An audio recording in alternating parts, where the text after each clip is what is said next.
Nobody prepares you for the paperwork. When a spouse passes away, the grief is immediate and overwhelming. And yet, within days, sometimes within hours, the financial world starts knocking. The bank wants to know, the pension wants to know, and the Social Security Administration needs to know too. And in that window, when you are exhausted, when you are barely holding it together, when the last thing on your mind is financial strategy, decisions get made that affect your monthly income for the rest of your life. Decisions that cannot be undone. Decisions that, if made incorrectly, can cost a surviving spouse hundreds of dollars every single month for decades. Today, we are going to make sure that if this moment ever comes for you or someone you love, you will know exactly what to do and exactly what not to do. My name is Finn, and this is Finn Retires, the channel that exists to protect your retirement income before the moment you need that protection most. If you are watching for the first time, please hit that subscribe button right now. Every week on this channel, we cover the rules that matter most to retirees, the ones that are complicated, the ones that change, and the ones that most people do not learn about until it is too late. Today's topic is one of the most important we have ever covered, and I want you to watch it through to the end, because the strategy section toward the middle of this video could be worth tens of thousands of dollars to a surviving spouse who knows how to use it. So subscribe, and let us get into it. Let us start with a number that puts the scale of this issue in perspective. As of September 2025, more than 3.8 million widows and widowers in the United States were receiving Social Security survivor benefits. 3.8 million people. And yet the rules governing those benefits, the strategies available to maximize them, and the mistakes that quietly shrink them are things that most of those recipients were never fully explained when they needed the information most. The Social Security Administration is not equipped to sit down with every surviving spouse and walk them through their options. They process claims. They answer questions when you call. But the strategic piece, the part that determines whether you are maximizing what you are legally entitled to, that is on you to know. And today, we are going to cover it completely. The first thing I want to make clear, because it is the single most common misconception about this topic, is the difference between spousal benefits and survivor benefits. These are two completely separate programs, and confusing them costs people real money. Spousal benefits, which we covered in detail in the previous video on this channel, are available while your spouse is still alive. They max out at 50% of your living spouse's primary insurance amount. Survivor benefits are different in every way that matters. They are available after your spouse passes away, and they can be worth up to 100% of what your deceased spouse was receiving, not 50%.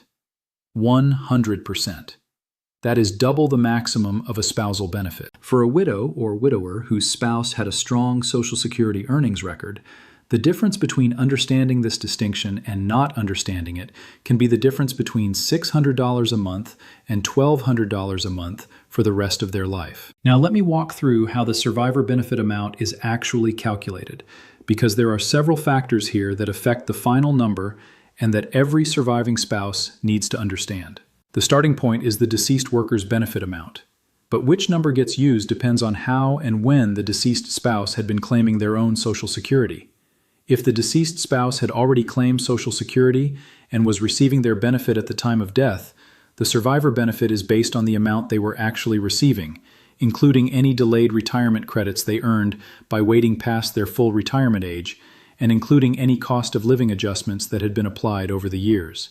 If the deceased spouse delayed claiming and earned those 8% per year delayed retirement credits, those credits do not disappear when they pass away. They transfer directly to the survivor benefit. This is one of the most powerful and least understood financial planning tools in the entire Social Security system, and I am going to come back to it in detail. There is one important limitation to understand when the deceased spouse had claimed before their full retirement age. In that situation, the survivor benefit is limited to the greater of two things, either what the deceased was actually receiving at the time of death, or 82.5% of the deceased's full retirement age benefit. This rule exists to protect surviving spouses from being locked into an extremely reduced benefit simply because their spouse claimed very early. but it also means the survivor benefit is capped in a way that does not apply when the deceased claimed at or after full retirement age. The practical takeaway for couples who are still planning: if the higher earner has any ability to delay claiming, that delay directly increases the income protection available to the surviving spouse after their death. Now let me talk about when a surviving spouse can claim these benefits, because the eligibility ages for survivor benefits are different from every other type of Social Security benefit, and this difference creates a specific strategic opportunity that most people never use. A surviving spouse can begin claiming survivor benefits as early as age 60, not 62, which is the minimum for retirement and spousal benefits, 60. If the surviving spouse has a disability that occurred within 7 years of the spouse's death, they can claim as early as age 50. And if the surviving spouse is caring for the deceased's child, who is under 16 or is disabled, they can claim at any age, with no age minimum at all. These are significantly earlier eligibility ages than any other Social Security benefit, and that earlier access window is intentional because the Social Security system recognizes that the death of a spouse creates an immediate financial impact that may not be able to wait. However, and this is critical, claiming survivor benefits early comes with a permanent reduction, just like claiming retirement benefits early. If a surviving spouse claims at exactly age 60, the benefit is permanently reduced to 71.5% of the full survivor benefit amount. The benefit gradually increases as the claiming age rises between 60 and the survivor's own full retirement age. Claiming at the survivor's own full retirement age, which is currently between 66 and 67 depending on the year of birth, provides 100% of the survivor benefit with no reduction. And unlike a worker's own retirement benefit, survivor benefits do not earn any additional increase by waiting past full retirement age. There are no delayed retirement credits for survivor benefits. Once you reach your survivor full retirement age, waiting any longer provides zero additional benefit. This is fundamentally different from how your own retirement benefit works, and it changes the optimal strategy in ways that many financial professionals do not fully explain. I want to spend a moment specifically on the survivor full retirement age, because it is not the same as the retirement full retirement age that most people are familiar with. For surviving spouses, the full retirement age schedule runs from 66 years and 2 months for those born in 1957 up to 67 for those born in 1962 and later. For example, if you were born in 1960, your survivor full retirement age is 66 years and 10 months. This separate schedule exists because Congress established survivor benefits under slightly different rules, and the phase-in to 67 happened on a different timeline than it did for retirement benefits. Why does this matter practically? Because if you are a surviving spouse calculating your optimal claiming strategy, you need to use the correct full retirement age for survivor benefits specifically, not the retirement full retirement age, or your math will be wrong. Now let us talk about what I believe is the single most valuable piece of information in this entire video: the benefit switching strategy. And this one genuinely surprises people every single time I explain it. Social Security rules allow a surviving spouse to claim one benefit first and then switch to a different, larger benefit later. This flexibility does not exist for most other types of Social Security claiming decisions. But for surviving spouses, deemed filing rules that normally limit flexibility do not apply. This means a widow or widower has 2 separate benefit streams available to them: their own retirement benefit and the survivor benefit, and they can choose which one to start first and when to switch. Here is a concrete example that shows exactly why this matters.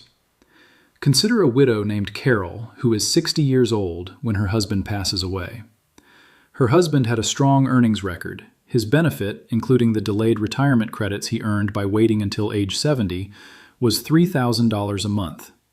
Carol's own retirement benefit, based on her own earnings record, would be $2,200 a month if she waits until her own full retirement age of 67.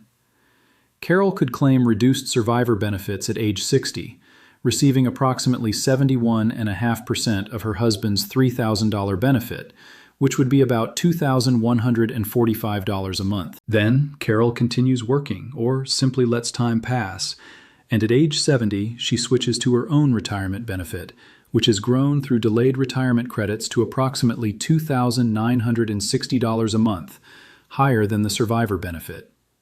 By taking the survivor benefit first at 60 and switching to her own maximum benefit at 70, Carol receives income throughout her 60s that she otherwise would not have had, and she ends up at age 70 with the highest possible monthly payment for the rest of her life. This strategy can add tens of thousands of dollars to a surviving spouse's lifetime benefits, but only if they know it exists, and only if they plan it deliberately. The reverse scenario works equally well for different situations.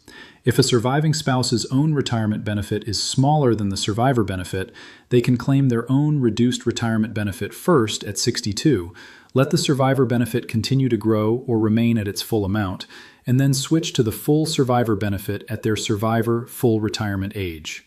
The key principle is the same. Use the smaller benefit first while the larger one waits, then switch to the larger benefit when it produces the maximum payment. Every surviving spouse's situation is different, and the right switching strategy depends on both benefit amounts, both ages, health considerations, and financial need. But the existence of this switching flexibility is something every surviving spouse should know about and discuss with a qualified Social Security advisor or financial planner who specializes in retirement income. I also want to address a remarriage rule that catches people off guard at an extremely vulnerable moment in their lives. If a surviving spouse remarries before age 60, they generally lose their eligibility for survivor benefits based on the deceased spouse's record for as long as that new marriage continues. This is a rule that people are almost never warned about in advance, and it has caused significant financial harm to widows and widowers who remarried without knowing. However, there are two important things to understand.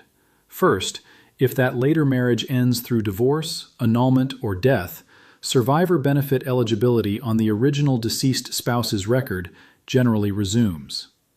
Second, and this is the part that many people do not know, if a surviving spouse remarries at age 60 or later, the remarriage has absolutely no effect on survivor benefit eligibility. They can remarry at 60 and continue receiving their survivor benefit without any interruption or reduction. This age 60 threshold exists precisely because Congress wanted to ensure that older widows and widowers would not face a financial penalty for finding companionship later in life.